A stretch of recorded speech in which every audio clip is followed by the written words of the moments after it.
ሰላም የዴሊ ፎረም ቤተሰቦች፣ ፕሬዝዳንት ዶናልድ ትራምፕ የአሜሪካ ኃይሎች ቅዳሜ ዕለት ሀርግ ደሴት ላይ ጥቃት መፈጸማቸው አስታውቀዋል። የአሜሪካ መከላከያ ጥቃት ያደረሰበት አነስተኛው ሀርግ ደሴት የኢራን ምጣኔ ሀብት ዋልታና ማገር እንደሆነም ይነገርለታል። የኢራን አሜሪካ እስራኤል ጦርነት ከተጀመረ ወራትን ያስቆጠረ ሲሆን ባለፉት አንድ ወራት ውስጥ በሺዎች የሚቆጠሩ ሰዎች በፋርስ ባህረ ሰላጤው አካባቢ ተገድለዋል፣ ንብረት ወድሟል፣ የሀገራት የመከላከያ ስርዓት ተፈትኗል። ሀገራቱ በጦር መሳሪያ ቴክኖሎጂ ያፈሩትን አዳዲስ መሳሪያዎች እርስ በርስ እየተሞካከሩ ነው።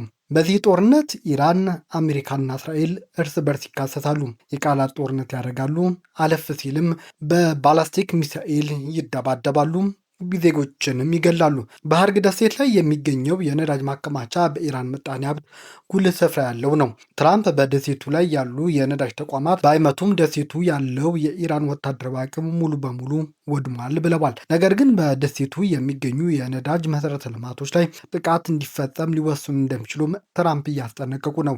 ሞገደኛው ትራምፕ ኢራን ወይም ሌሎች በሆርሙዝ ወሽመጥ የሚተላለፉ መርከቦችን የሚያስተጓጉሉ ከሆነ በዚህ ደሴት የሚገኙ የነዳጅ መሰረተ ልማቶች ላይ እርምጃ ሊወስዱ እንደሚችሉም አስጠንቅቀዋል። በሀርግ ደሴት የነዳጅ መሰረተ ልማት ላይ አሜሪካ ጥቃት ካደረሰች ኢራን በምላሹ በቀጠናው የሚገኙ ከአሜሪካ ኩባንያዎች ጋር ግንኙነት ያላቸው ተቋማት እንዲሁም የአሜሪካ ወዳጅ ሀገራትን እንደምታወድም እንደምትደበድብም በተደጋጋሚ አስጠንቅቃለች።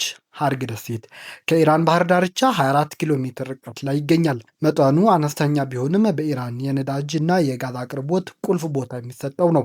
ለኢራን ቁልፍ የሆነው እዚህ ደሴት ላይ የደረሰው ጥቃት የሀገሪቱን ምጣኔ ሀብት ክፉኛ ያናጋል። በዚህ ደሴት በኩል በየቀኑ 1.3 ሚሊዮን በርሜል የተጣራ ድፍድፍ ነዳጅ ይተላለፋል። ነዳጅ የሚተላለፈው ከውሃ በታች በሚገኝ ቱቦ ሲሆን ወደ 3 ዋነኛ የኢራን የባህር ዳርቻ መዳረሻዎችም ይዘዋወራል። እነዚህ መዳረሻዎች አቡዛር፣ ፎሮዛን እና ድሮድ ናቸው። 18 ሚሊዮን በርሜል ማከማቸትን የሚችል ቦታም አለው። ይህ ያህል ነዳጅ ከ10 እስከ 12 በሚደርሱ ቀናት ውስጥ ወደ ውጭ ሀገራት ይተላለፉበታል። 85 ሚሊዮን ጋሎን ነዳጅ መያዝ የሚችሉት ግዙፍ ነዳጅ ጫኝ መርከቦች ወደ ደሴቱ ዳርቻ በመጓዝም ይጭናሉ። የደሴቱ ዳርቻ ወደ ጥልቅ የውሃ አካል ቅርብ በመሆኑ ለመርከቦች እንቅስቃሴ አመቺ እንደሆነም የዘርፉ ባለሙያዎች ይናገራሉ። ታንከሮች ነዳጅን ይዘው ወደ ሆርሙዝ ወሽመጥ ከዚያም ወደ ቻይናም ይጓዛሉ። ቻይና የኢራን ነዳጅ በዋነኝነት የምትሸምት ቀዳሚው ሀገር ነች። የኢራን ነዳጅ ዋነኛ መተላለፊያ የሆነው ደሴት የእስላማዊ አብዮታዊ ዘቡ ዋነኛ የገቢ ምንጭም እንደሆነ ይነገርለታል። ትራምፕ ባለፈው አርብ ባደረጉት ንግግር የአሜሪካ ማዕከላዊ እዝ በመካከለኛው ምስራቅ ኃይለኛውን ደቡባዊ ፈጽሞ በኢራን ወሳኝ ሀርግ ደሴት ላይ የሚገኝ ወታደራዊ ኢላማዎችን ሙሉ በሙሉ ከጥቅም ውጭ አድርገነዋል ብለዋል። ትራምፕ አክለቡም ጨዋ ለመሆን ሲባል የደሴቱ የነዳጅ መሰረተ ልማት ላይ ጥቃት ላለማድረስ መርጠናል ሲሉም በወቅቱ ተናግረው ነበር። የኢራን መገናኛ ብዙሃንም የደሴቱ የነዳጅ መሰረተ ልማት ላይ ጉዳት አለመድረሱን ዘግበዋል። የአሜሪካ ጥቃት ኢላማ ያደረገው የአየርና የባህር ኃይል መቀመጫዎችን መሆኑ ተገልጿል። በተጨማሪም የአውሮፕላን መቆጣጠሪያና የሄሊኮፕተር ማረፊያ ኢላማ ተደርገዋል። ኢራን በደሴቲቱ የሚገኙ የኃይል አቅርቦት መሰረተ ልማቶች ላይ ጉዳት የሚደርስ ከሆነ ንብረታቸውን የአሜሪካ ኩባንያዎች የሆኑ የነዳጅና ኃይል ኩባንያዎች ላይ ጥቃት እንደምትፈጽም ማስጠንቀቃለች። ከዚህም ባለፈ በመካከለኛው ምስራቅ የሚገኙ የአሜሪካ አጋር ሀገራት ላይ እንደ ኳታር፣ አረብ ኤሚሬትስ፣ ሳውዲ አረቢያ እና በሌሎች የአሜሪካ አጋሮች ሀገሮች ላይ የኃይል መሰረተ ልማት ላይ በመደብደብ ወደ ጨለማነት መልሳቸዋል ስትልም በተደጋጋሚ አስጠንቅቃለች። የደሴቱ መሰረተ ልማት ላይ ጥቃት ቢደርስ ኢራን በእጅጉ የሚጎዳ ይሆናል፣ ግጭቱም የበለጠ ያባብሳል የሚል ፍራቻን በፖለቲካ ተንታኞች ዘንድ በተደጋጋሚ እየተነገረ ነው። በተጨማሪም የነዳጅ ዋጋ አሁን ካለው በላይ በእጥፍ እንዲንርም ያደርጋል።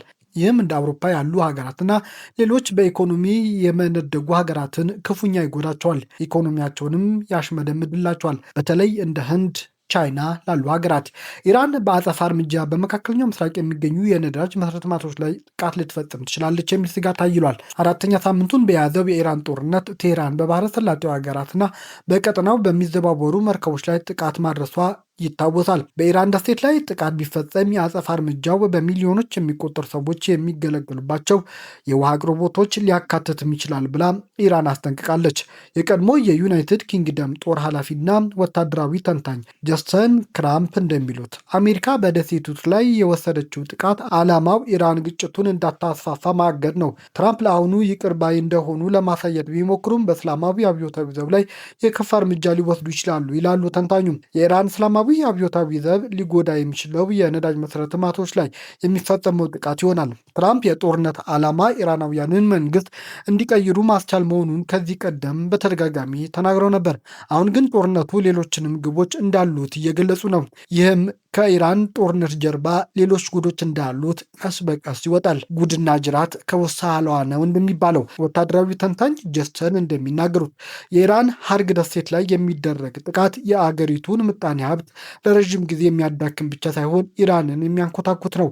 ከዚህ ቀደም በኢራን ኢራቅ ጦርነት ወቅት የቴህራን የነዳጅ መሰረተ ልማት እንደተጎዳና መልሶ ለማገገምም ጊዜ እንደወሰደ በመጥቀስ ዳግመኛ ጥቃት የሚደርስ ከሆነ ለኢራናውያን የወደፊት እጣ ፈንታ አይበጅም ሲሉም ያስጠነቅቃሉ። የአሜሪካ መከላከያ የኢራን ሀርግ ደሴትን ሊቆጣጠር ይችላል የሚል ስጋት ከዚህ በፊትም አይሎ ነበር። አሜሪካ ይህንን ደሴት ብትቆጣጠር በኢራን የነዳጅ ሽያጭ ላይ ከፍተኛ ጫና ያሳድራል። አሜሪካ ከዚህ ደሴት ወደ ቴህራን ጥቃት መፈጸምም ትችላለች። የአሜሪካ መገናኛ ብዙሃን ዘገባዎች እንደሚጠቁሙት ወደ 5000 የሚሆን የአሜሪካ የባህር ኃይል ወታደሮች የያዘ ጦር መርከቦች ወደ ባህር ሰላጤው ሀገራት እየተጓዘ ነው። ይህም አሜሪካ ደሴቲቱን ልትቆጣጠር ትችላለች የሚለውን ስጋት የበለጠ አይሎታል። ደሴቱ በአሜሪካ እጅ ቢወድቅ የኢራን እስላማዊ አብዮታዊ ዘብ የገቢ ምንጭ ያጣል። ይህም ጦርነቱ የመቀጠል አቅሙን እንደሚያዳክመው የቢቢሲ የደህንነት ተንታኝ ሚክ ኬይ ይናገራል። ነገር ግን ደሴቱ የምትመታ ከሆነም ቻይናና ህንድም ጉዳት ስለሚያደርስባቸው አሜሪካ ከነዚህ ሀገራትም ጋር ልትፋጠጥ ግድ ይሆንባታል። ሩሲያም በይፋ ወደዚህ ጦርነት ልትገባም ትችላለች። ምክንያቱም ኢራንን ለመታደግ ነው። ከ2000 ዓመት በፊት ከነበረው የፐርሺያ ስርወ መንግስት አንስቶ ሀርግ ደሴት በባህረ ሰላጤው ቁልፍ ስትራቴጂካዊ ቦታ ያለው ስፍራ ነው። በ16ኛውና በ17ኛው ክፍለ ዘመን በፖርቹጋሎችና ደቾች ቁጥጥር ስርም ነበር። በአውሮፓውያኑ 1990ዎቹ መባቻ ላይ ከፍተኛ ጥበቃ የሚደረግበትም እስረኞች ማቆያም ስፍራም ነበር። በ1950ዎቹ ሻህ መሐመድ ሬዛ ፓህላቪ ስልጣን ላይ ሳሉ የሃይድሮካርቦን ማከማቻና ማከፋፈያ ግንባታም ተጀምሮበት ነበር። ከዚህ ደሴት የኢራን ዋነኛ የውጭ ንግድ ማዕከልም ነው። ስፋቱ 24 ስኩዌር ሜትር የሚሸፍነው ይህ የሀርግ ደሴት ከ1960ዎቹ ወዲህ በኢራን የነዳጅ ንግድ ዋነኛ ማዕከል ሆኖም ቀጥሏል። የአሜሪካ ነዳጅ አምራች አሞኮም በግንባታ ተሳትፎም ነበር። በ1979 የኢራን አብዮታዊ እስከሚነሳ ድረስ አብዛኛው የደሴቲቱ መሰረተ ልማት በአሜሪካ ተቋማት ይዞታ ስር ቁጥጥር ስርም ነበር።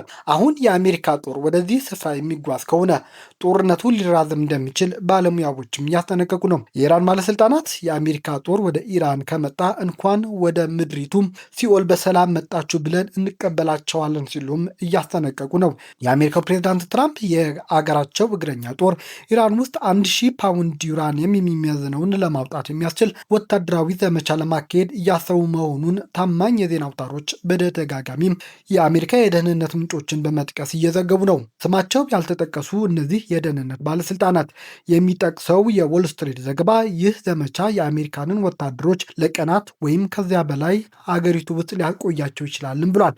በፋርስ ባህረ ሰላጤ ጠንካራ የሚባለው የኢራን አብዮታዊ ዘብ የትራምፕ ሰራዊትን ለመግጠም ዝግጁ መሆኑን እያስታወቀ ይገኛል። ለሚመጣውም ኃይል ኢራን ማጥ ትሆንበታለች ሲልም አስፈራርቷል። ነገሮች በቅጽበት መወሰን የሚሆንላቸው ትራምፕ እስካሁን ወታደሮቻቸውን ወደ ሀርግ ደሴት ባያሰፍሩም ወደ አካባቢው በብዙ ሺህ የሚቆጠር እግረኛና የባህር ኃይል ወታደሮቻቸውን እየላኩ ነው። ባለስልጣናቱ እንደሚሉት ሀሳቡ በአጠቃላይ ክፍት ነው። ምክንያቱም ይህ ሀሳብ ኢራን የኒውክሌር ጦር መሳሪያ እንዳትሰራ ለመከላከል ያላቸውን ዋና ዓላማ ለማሳካት ይረዳልም ብለዋል። ቢቢሲ በጉዳዩ ላይ አስተያየት እንዲሰጡ ዋይት ሀውስንና ፔንታገንን ቢጠይቅም ምላሽ አላገኘሁም ብሏል። ዘ ኒውዮርክ ታይምስ እንደዘገበው ወደ ክልሉ የተሰማሩ ወታደሮች በኢስፋሃንን የኒውክሌር ጣቢያ ላይ በኢራን ከፍተኛ የበለጸገችውን ዩራኒየም ለማነጣጠር በሚደረገው ተልዕኮ ላይ ጥቅም ላይ ሊውል ይችላል። ነገር ግን እነዚህ ወታደሮች የሀርግ ደሴትንም ለመያዝ ወይም የሆርሙዝ የባህር ወሽመጥን ለመጠበቅ ሊሰማሩም ይችላሉ ሲልም ጠቁሟል። ኒውዮርክ ታይምስ በዚህ ወር መጀመሪያ ላይ እንደዘገበው ትራምፕ በኢስፋህ ውስጥ በሚገኝ ተራራ ስር በብዛት ተከማችተው እንደሚገኙ የሚታመነው ቦምብ ለማምረት የቀረበው የኒውክሌር ቁሶችን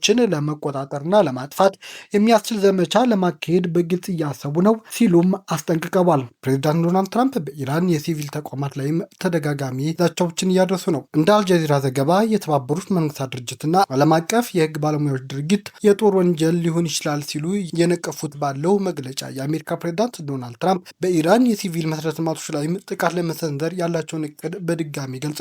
ፕሬዚዳንት ትራምፕ ቀደም ሲል በኢራን የኃይልና የኤሌክትሪክ ተቋማት ላይ ጥቃት እንደሚሰነዝሩ ሲያስጠነቅቁ የቆዩ ቢሆንም ሰኞ ዕለት ባወጡት አዲስ መግለጫ ግን የጨው ውሃን ወደ ንጹህ መጠጥ ውሃ የሚቀይር የዲሳሊኔሽን ፋብሪካዎች በኢላማነትም ዘርዝረዋል። ይህ እርምጃ በሚሊዮን የሚቆጠሩ ሰላማዊ ሰዎችን የውሃ ምንጭ አደጋ ላይ የሚጥል መሆኑን ተገልጿል።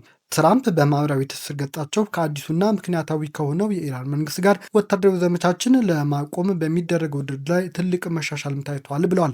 ይህም ትራምፕ በመጀመሪያ ደረጃ ለኢራናውያን ነፃነታችሁ ልንሰጣችሁ ነው ያሉትን ቃል በማጠፍ ኢራናውያንን ለማጥፋት መነሳታቸው የሚያሳይ ነውም ሲሉም ተንታኞች እየገለጹ ነው። ነገር ግን በሆነ ምክንያት ስምምነት ላይ ባንደርስና የሆርሙዝ ስሬትን ለንግድ ክፍት ካልሆነ የኢራን የኤሌክትሪክ ማመንጫዎችን፣ የነዳጅ ጉድጓዶችን፣ የሀርግ ደሴትን ጨምሮ ሁሉንም የውሃ ማጣሪያ ፋብሪካዎች ሙሉ በሙሉ በማውደም ቆይታችንን እናጠናቅቃለን ሲሉም ትራምፕ አስፈራርተዋል። ይህም የፕሬዝዳንቱ ዛቻ በዓለም አቀፍ የሰብአዊ መብት ሕጎች ዘንድ ጥብቅ ክልከላ የተደረገባቸውን የሲቪል ተቋማት ኢላማ ያደረጉ በመሆኑ ከፍተኛ ተቃውሞም እያስነሳባቸው ነው። ቤተሰቦቻችን ዜናዎቻችን ከወደዳችሁት ላይክ አድርጉ፣ ለሌሎች ተደራሽ እንድንሆንም ሼር አድርጉም። አዲስ የሆናችሁ ቤተሰቦች ደግሞ ሰብስክራይብ በማድረግ ቤተሰብ ይሆኑ።